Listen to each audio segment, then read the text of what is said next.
د الله د رضا د پاره کوم او کو قربانی کوم د الله د رضا د پاره کوم د قربانی متعلق چونکه احکام چو هغه مونږ ذکر کړل اوس چونکه د اختر د مانزه مسله ده چې د مانزه د اختر د مانزه طریقه صدا او د اختر پسار باندې کم کارونه کول هغه سنت دي او د اختر پشپا باندې سکول پکار دی پکار دا د کمونږ باندې خوشحالی راځي چې مونږ د شریعت مطابق خپل خوشحالی تیرو که خفګان راځي غم مصیبت راځي به د شریعت موافق وي نو هر کار چې کو د شریعت موافق او د رسول الله صلی الله علیه وسلم د سنت موافق پې حدیث مبارک کی راضی چې په دین اسلام او شریعت کې زمونږ او ستاسو د پاره رب العالمین دو اختری مقرر کړي دي په دین اسلام کې صرف دو اختری دي یو عید الفطر وای او بل عید الاضحى وای مونږ یو تر کوټه اختر او بل غټ اختر وایو چونکه وس د غټ اختر چونکه راتلو والده سبانا بل ورځ عید الاضحى د پاکستان کې غټ اختر دی نو پکار دادا چې مونږ د اختر متعلق سباز احکام ذکر رسول الله صلی الله علیه وسلم فرمائی من قام لیلۃ العیدین محتسبا لم يمت قلبه يوم تموت القلوب او كما قال عليه الصلاة والسلام نبی کریم صلی اللہ علیہ وسلم فرمائی چې چا عبادت اکو د دواړو اخترونو پشپو باندې د رکوټ اختر یا د غټ اختر پشپا باندې چې چا په دې دوو شپو باندې عبادت اکو محتسبا او د ثواب امید ساتو او په دې دواړو شپوی عبادت وکړو لم يمت قلبه يوم تموت القلوب نبی کریم صلی الله علیه وسلم فرمایي وی په هغه ورځ باندې به د زړه نه مړ کیږي چې په کوم ورځ به د ټولي دنیا زړونه مړ شي مراد تنه د قیامت هغه سخت ورځ ده چې په هغه ورځ باندې بم د زړه نمري چې په هغه ورځ به د ټولو خلقو زړونه مړ شي نو د اختر پشپه د عبادت فضیلت راغلی دی عام طور پر مونږ او تاسو نه د اختر شپه هغه په لهو لعب کې تیر شي او ځان د الله ګناهګار پاتې نو پکار دادا چې د اختر پشپه باندې عبادت وکړلی شي کو ټول شپه نه چې څه حصه د شپې کې عبادت وکړو بل چې کله د اختر سحر شي نو علما وايي د اختر پسار یو څو کارونه کول چې دي هغه سنت دي د اختر په سحر باندې سحر وختي پاسېدل چې دي هغه سنت دي غسل کول هغه سنت دي میسواک کول دا سنت تی د شریعت مطابق خپل ځان خیسته کول دا هم سنت تی چې د شریعت مطابق سړی خپل آرایش وکړي او ځان خیسته کی نو دا هم د اختر پسار چې دي هغه سنت علما وایي یوه لار باندې تلل او بله لار باندې راتلل دا هم سنت تی او پلار باندې تکبیرات ویل دا هم سنت تی خود رکوټ اختر مانزل چې زینو پلار تکبیرات پقلار ویل او غټ اختر مانزل چې زینو پتی زبان دی الله اکبر لا اله الا الله والله اکبر الله اکبر ولله الحمد بل علماء وائی دا غټ اختر په سحر باندې د سحر د مانځه نه پس خوراک نه کول چې دي دا مستحب او سنت دي. د نبی کریم صلی الله علیه وسلم عادت مبارک بدو چې د رکوټي اختر په سحر به د سحر منځ کو نو د اختر د مانځه نه مخکې به خوراک کو او غټ اختر کې به خوراک نه کو د سحر د مانځه نه پس. نو لہذا د اختر رکوټي اختر پسار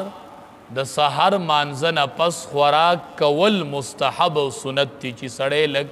خوراک وکي او د غټ اختر په سحر باندې خوراک رستو کول چې دي دا مستحب او سنت دي چې سحر مانځه پسې خوراک نه کوي د اختر د مانځه پورې دا رستو کول چې دي دا سنت او مستحب دي. عرف کې ورته خلق نیمه روجه وایي. نو روجه چې ده په شریعت کې دا نیمه نه وي. روجه د سحر نه شروع کیږي او د ماښام د اذانه پورې چې دي ته روجه وایي. خلق وایي نیمه روجه مې نیولې وه بل د اختر په ورځ خو روجه نیول دا د شریعت خلاف دي. نو دا روجه نه ده صرف خوراک رستو کول د اختر په ورځ چې دی دا مستحب او سنت دی. نبی کریم صلی الله علیه وسلم با داسې کول. نو مونږ او تاسو لم پکار دی چې مونږ په دې باندې عمل وکړو. بل د اختر د مانځه طریقه څه ده او د اختر د مانځه ټیم څه دی؟ علماء لیکلی دي چې کله انور راوخیږي طلوع آفتاب چې وشي نو د اختر د مانځه ټیم شروع شي. لکه تاسو به لیدي سحر چې دا مکروه ټیم ختم شي د انور د راختو ټیم عام طور پر چې تاسو اشراق منځ کوئ چې د انور د راختلو دا ټیم ختم شي انور راوخیږي نو د اختر د مانځه ټیم شروع شي او د اختر د مانځه ټیم د زواله پورې دی چې د انور د اسمان په منځ ودرېږي سره غرمه چې د هغې نه لږ ټیم پس بیا د ماسپښین وخت داخلیږي د دغې ټیمه پورې د اختر منځ دی. دا د اختر د مانځه ټیم دی. په دغه ټیم کې د اختر منځ کول پکار دی. بهر صورت علما وایي مستحب او سنت طریقه دا ده چې دا غټ اختر منځ دی وختي وشي او د رکوټي اختر منځ دی لږ لیټ وشي. نبی کریم صلی الله علیه وسلم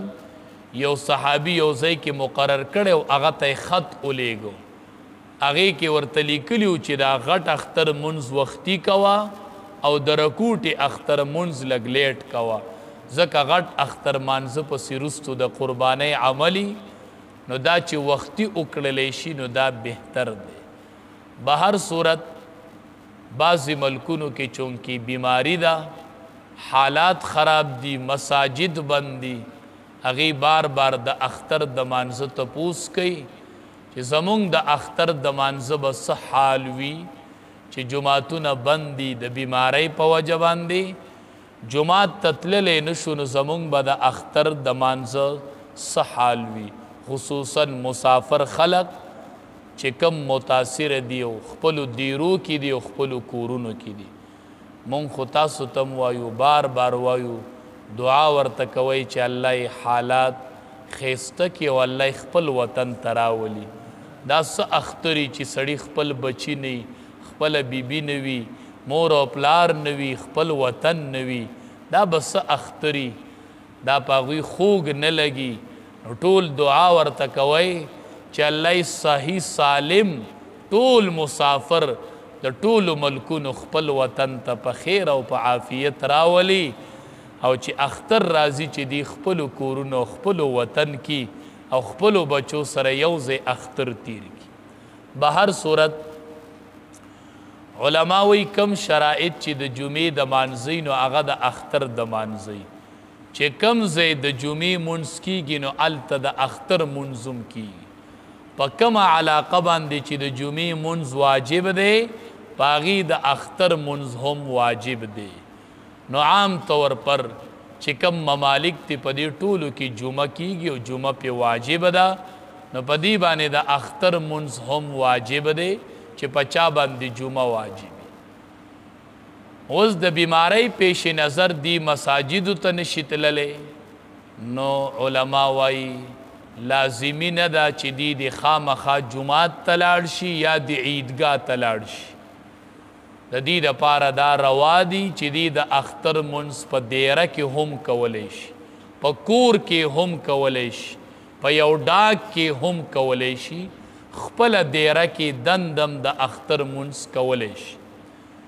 خو د اختر د مانځه دپاره شرط دا دی چې دا یوازې نه کیږي چې ځان له خلک ودرېږي د اختر د مانځه دپاره جماعت شرط دی چې د اختر منځ به په جمع باندې کوي نو که اواته تنه وي بس ډیره کې د یو امام شي او نور دی پسې وروستو ودرېږي او د اختر منځ دی ورله وکړي د اختر منځ په دیره کې هم کیږي او په کور کې هم د اختر منځ چې دی هغه ادا کیږي خو په دې شرط چې په جمع سره ځان له د اختر منځ نه کیږي د اختر د مانځه طریقه دا ده چې یو خو د اختر د منځ دپاره نه اذان شته دی او نه اقامت شته دی او د اختر د منځ طریقه دا ده چې یو به امام شي مخې ته به شي هغه به دا نیت وکړي چې نیت کوم 2 رکعاته واجب د لوی اختر منځ سره د شپږو واړو تکبیرونو نه په دې حاضر وه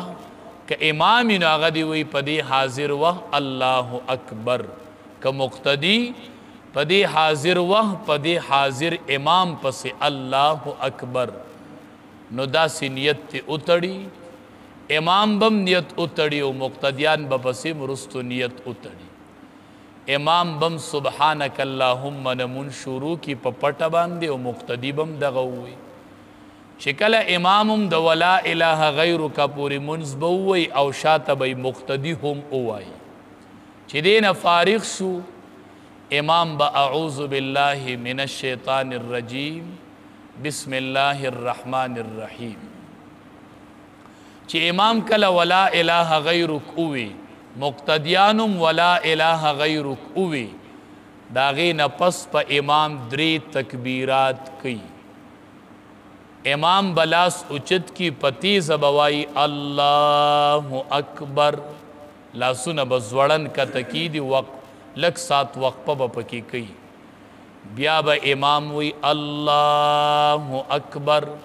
وگنو تب لاسون اچت کی پتی زبوائی بیا بلاس زوڑن کی دی پدریم زل بیا اللہ اکبر لاسون با اوچد کی او بیا چی پدریم زل اللہ اکبر اوی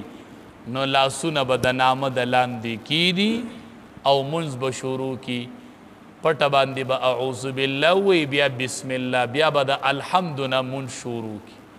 مقتدیان بم دا 3 تکبیرات وی لاسون با اوچتی مقتدیان بای پقلار وی او امام بای پتیز وی بیا با امام دا الحمد نمون شروع کی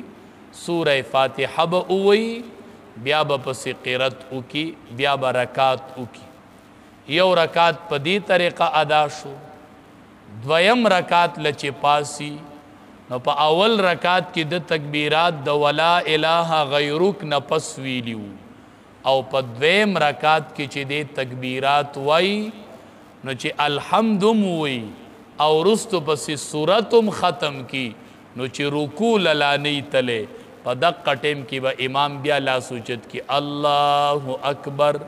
بیا با زوڑن پریدی مقتدیان بم لا سوچت کی اللہ اکبر خو مقتدیان با پقلا روائی 3 تکبیرات پا پدغی طریقہ باندیو کی لا سونا با زوڑنی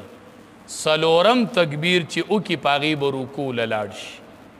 نو بیا خدا عام منز طریقہ دا صرف 3 تکبیرات پا اول رکات کی رالل 3 پا دویم کی رالل دے تشپک تکبیر ہوئی صرف دا اختر پا منزک دا سیوا دی پا اول رکات کی دا قرات نمخ کی دی ولا الہ غیرک پسی دی او پا دویم رکات کی دا قرات نپس دی چی دا منز امام وکی نو دا غی نپس پا امام ادریگی دے پسی خطبہ ویل چی دی اغا سنت تی اوریدلی په مقتدیانو واجب دي نو امام به ډایرک ودرېږي د مانځه نه پس په چې خطبه کوي نو کینی به نه ځکه د جمعې په ورځ خو ځکه کینی چې هغې کې اذان یو دلته اذان نشته نو چې مونځ وکړي نو امام به ډایرک ودرېږي کو کتاب ورسره وي هغې کتابونو کې دا خطبې لیکلي نو د هغې کتاب نه دی خطبه یوه ووایي لږ ټیم دی پکې کینی بیا دی ورپسې بله خطبه ووایي بس او که نه کتاب ورسره نه د کتاب نه ویلیم نشي لکه نن سبا چې کومو ملکونو کې حالات خراب یغي په دیره کې مونځ کوي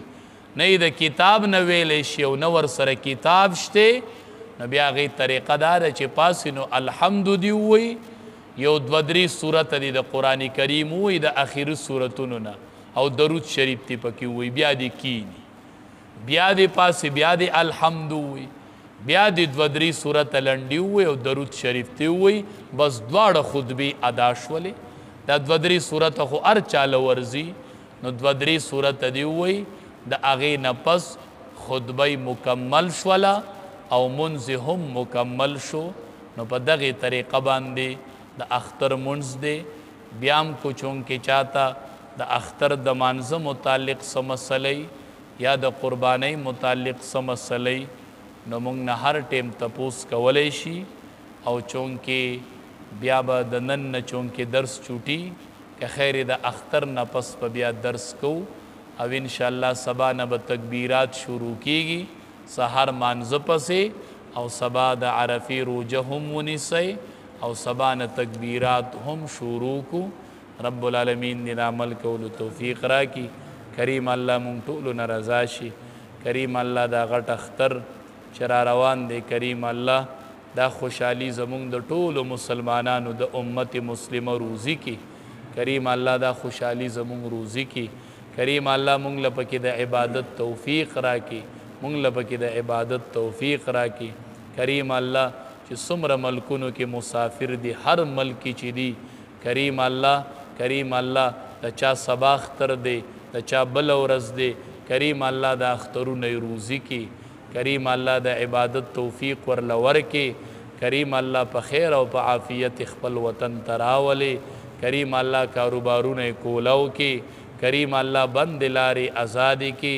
کریم الله څومره بیماران دي کریم الله شفای کاملی نصیب کې کریم الله شفای کاملی نصیب کې سبحان ربک رب العزة عما یصفون وسلام علی المرسلین والحمد لله